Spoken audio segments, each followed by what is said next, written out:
नमस्कार मित्रांनो, पॉवर पॉईंटचा हा प्रश्न तुमच्याचसाठी.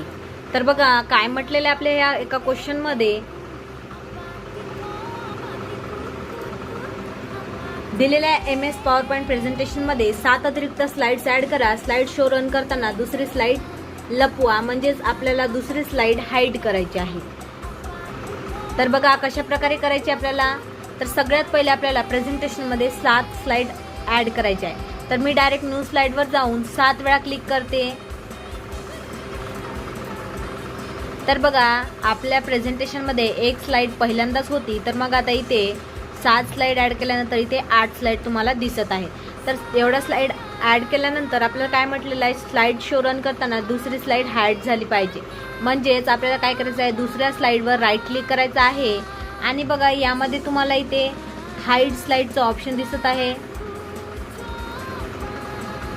सर्वात खाली. तर यावर क्लिक करा, म्हणजे बघा आपली दुसरी स्लाइड जी आहे ती हाईड झालेली आहे. स्लाइड शो रन करताना आता आपली ही स्लाइड हाईड म्हणून दिसेल. त्यानंतर आपला आन्सर सबमिट करूया.